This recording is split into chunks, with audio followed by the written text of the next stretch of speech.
हाँ जी, हमारा सबसे पहला काम इसमें से वो वाली एसेट ले जाना जो बिकने लायक हैं। ये है मशीनरी, स्टॉक, डेटर्स, बीआर, बस बिकने लायक एसेट यही हैं। तो ये सब यहाँ रियलाइजेशन अकाउंट में पहुँच जाएंगी। इसके बाद अगर मैं बात करूँ तो कौन सी लायबिलिटीज़, आउटसाइडर लायबिलिटीज़, हाँ या ना, आउटसाइडर लायबिलिटीज़, ये नहीं है, ये नहीं है, ये नहीं है, ये नहीं है, ये है, और कुछ है नहीं। ये क्या है, ये तो पार्टनर्स के लोन है, ये लोन को एडवांस के नाम से लिखा हुआ है, बात तो एक ही है। तो आउटसाइडर लायबिलिटी कितनी है, चलिए ज़रा।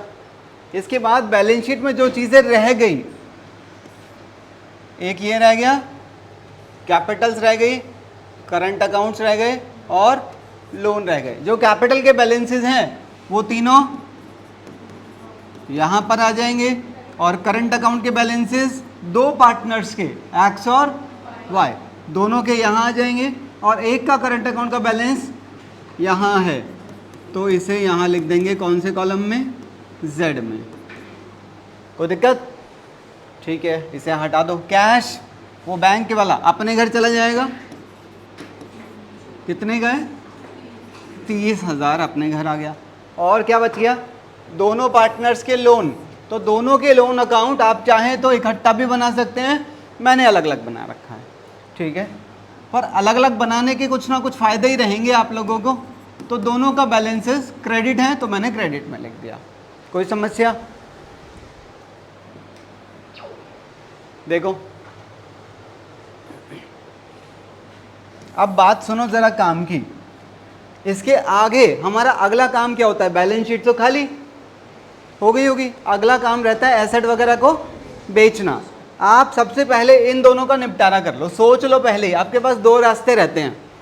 आप चाहो तो जब कोई पार्टनर एसेट लेगा तो उसकी पोस्टिंग कहाँ जाती है, पार्टनर के, तो आपकी मर्जी है, आप चाहें तो उसे करंट अकाउंट में डील कर सकते हैं। और अगर कोई पार्टनर लायबिलिटी पे करेगा तो उसका फ़ायदा आप उसे करंट अकाउंट में देंगे। और यहाँ पर जब प्रॉफिट या लॉस निकलेगा तो उसे भी कहाँ भेजेंगे, उसके बाद करंट अकाउंट के बैलेंसेस को कहाँ भेजेंगे, और फाइनल पेमेंट यहाँ कर देंगे। आप ऐसा भी कर सकते हैं। दूसरा रास्ता सिंपल, आप सबसे पहले आज इन्हें बंद करके इनके बैलेंसेस को कहाँ भेज दो, तो ये हट ही जाएगा एक तरह से। मतलब दोनों रास्ते ठीक हैं। पहला रास्ता क्या है, आप सारी चीज़ों को पहले कहाँ भेजो, करंट अकाउंट, और इसके अंदर जो बैलेंस बचेगा उस बैलेंस को कहाँ भेजो, उसके बाद इसके अंदर फाइनल पेमेंट कर देंगे, सेटलमेंट हो जाएगी। और दूसरा रास्ता क्या है कि सबसे पहले आज इसे बंद करो, कहाँ ले आओ, और फिर इसके अंदर सारी चीज़ें प्लस माइनस होती चली जाएंगी, ठीक है। तो हम ऐसा करते हैं, हम इसे आज ही बंद करके कहाँ भेज देते हैं। चलो ज़रा इसकी पहले एंट्री की अगर मैं बात करूँ तो पार्थ हमें एंट्री बताएगा।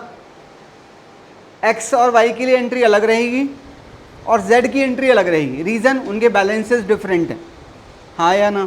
तो क्या करूँ बताओ, अगर मैं एक्स और वाई की बात करूँ तो उनका कौन सा बैलेंस है, तो एक्स और वाई तो दोनों अलग अलग ही कर लेते हैं। एक्स और वाई का करंट अकाउंट डेबिट हो जाएगा और एक्स की कैपिटल और वाई की कैपिटल, कितना बैलेंस है, 13,000, 4,000, 13,000। अब इस एंट्री की पोस्टिंग करो तो यहाँ लिख देंगे टू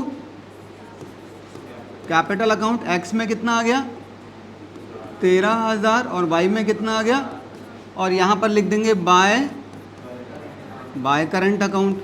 तो ये 13,000 उठ के यहाँ आ गया और ये 4,000 उठ के यहाँ पर आ गया।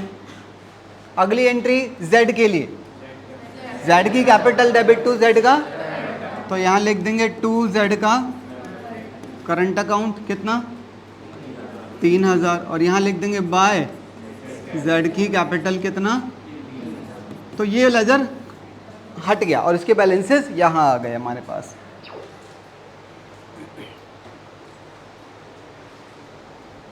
इसके आगे आपका काम बिल्कुल नॉर्मल हो जाता है जैसे आप लोगों ने पीछे के क्वेश्चंस में किया था। चलिए ज़रा सबसे पहले वो वाली एसेट जो कैश में बिकी हैं, एसेट्स के 3 ट्रीटमेंट बताए थे। निखिल कह रहा है मैं एक बार रिपीट करना चाहता हूँ पूरी क्लास के लिए, बताइए। या तो कैश में बिकेगी, या पार्टनर ले लेगा, या लाइबिलिटी ले लेगी उसे, हाँ या ना। और लाइबिलिटीज़ के भी 3 थे। आयुष तुम बताना चाह रहे हो? हैं? लाइबिलिटीज़ के 3 ट्रीटमेंट थे। Liability can be paid in cash, और it can be taken over by any of the partners, और liability can take over any asset. तो वो एसेट और लाइबिलिटी और एसेट वाला तो सेम ही रहता है, ठीक है। तो देखते हैं इन 5 में से कौन सी एसेट कैश में बिकी। आओ ज़रा। प्रीमिसेस बिकी, मशीनरी बिकी, स्टॉक बिका, डेटर्स भी हुआ है, डेटर और बियर दोनों के लिए लिखा है बस, बाकी ये 2 पॉइंट अलग हैं। तो 4 एसेट के बारे में लिखा है, नहीं 4 नहीं 5 के बारे में ही लिखा है। चलो ज़रा, उसकी एंट्री होगी बैंक अकाउंट डेबिट टू, तो यहाँ आ जाएगा बाय बैंक, और इसमें आ जाएगा टू रियलाइजेशन। बताओ ज़रा, प्रीमिसेस, मशीनरी, स्टॉक, डेटर्स और बीआर। प्रीमिसेस से कह रहा है 20% मोर, तो इसमें ऐड कर दो कितना, 16,000 ऐड कर दो तो 96 आ गया। अगला मशीनरी 40% कम कह रहा है, तो इसका 40% कम कर दो। तुम तो क्या करोगे, रहने दो।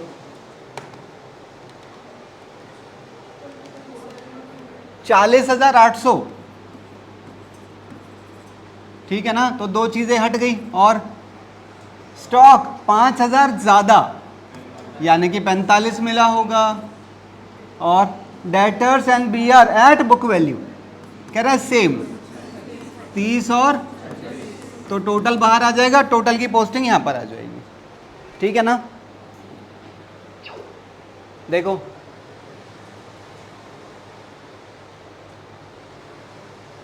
एसेट तो बची नहीं है ना, खत्म हो गई। अब चलते हैं लायबिलिटी साइड पर। लायबिलिटी साइड पर सिर्फ एक है क्रेडिटर। क्या कह रहा है इसके लिए, कह रहा है इतने में तैयार हो गए, कम में तैयार हो गए तो हमारे लिए फ़ायदा है। तो मुझे ये वाली वैल्यू ही तो लिखनी है। यहाँ लिखूंगा मैं टू बैंक, और ब्रैकेट में लिखना पड़ेगा 57,000।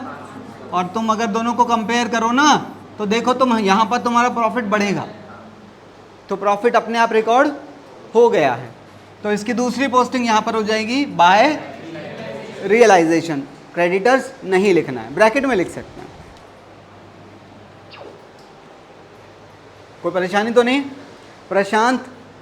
इसके बाद है खर्चे वाला, इसकी एंट्री क्या होगी, रियलाइजेशन टू। तो रियलाइजेशन में टू बैंक, ब्रैकेट में लिखेंगे रियलाइजेशन एक्सपेंसेस, और यहाँ पर बाय रियलाइजेशन। चलिए, इसके बाद हमारा अगला काम रहेगा, यहाँ पर देखना पड़ेगा प्रॉफिट हुआ है या लॉस। आपको क्या लग रहा है? मुझे तो प्रॉफिट नज़र आ रहा है जितना मैं देख रहा हूँ, बाकी हो सकता है कुछ और हो। अगर प्रॉफिट हुआ तो वो कहाँ जाएगा, और लॉस हुआ तो इस तरफ आ जाएगा। उसकी पोस्टिंग तो ठीक है। चिराग एंट्री क्या होगी अगर प्रॉफिट हुआ तो?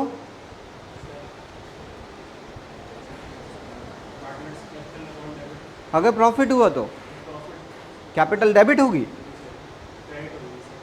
तो आप तो डेबिट कर रहे थे भी। हाँ हाँ, रियलाइजेशन का बैलेंस है ये क्रेडिट, तो realization account debit to partners capital, ठीक है ना। चलिए, ये पर यहाँ पर लॉस हुआ है भाई, ठीक है ना, वो देख लेना तुम लोग। लॉस हुआ है तो इधर डिस्ट्रीब्यूट हो जाएगा। इसके बाद हमारा एक काम और रह गया। अभी पार्टनर्स का 2 तरह का पैसा हमारे पास पेंडिंग है। अगर मैं एक्स की बात करूं तो यहाँ पर बैलेंस निकल रहा है, और वाई का बैलेंस भी यहीं आ रहा है, और जेड का भी। तीनों का बैलेंस क्रेडिट है, हाँ या ना। और इनके लोन में बैलेंस भी क्रेडिट है, पर लोन खाली एक्स और वाई का ही तो है। तो अगर मैं एक्स की बात करूं तो एक्स का लोन का बैलेंस भी क्रेडिट है और कैपिटल का बैलेंस भी क्रेडिट है। तो पहले क्या दूं? पहले लोन का पैसा देना पड़ेगा, तो पहले यहाँ लिखना पड़ेगा टू बैंक 15,000, और बैंक में आ जाएगा बाय एक्स का लोन कितना, 15,000। यहाँ पर लिख देंगे टू बैंक कितना, 5,000। फिर यहाँ पर लिख देंगे बाय वाई का लोन 5,000। अब तीनों की कैपिटल पेमेंट कर दो टू बैंक, 1 2 3 और तीनों की पोस्टिंग आ जाएगी by X capital, Y capital और बाय, तो तीनों की कैपिटल का बैलेंस यहाँ लिखना पड़ेगा और आपने अपना बैंक अकाउंट क्लोज कर देना, जो कि अपने आप ही क्लोज हो जाएगा।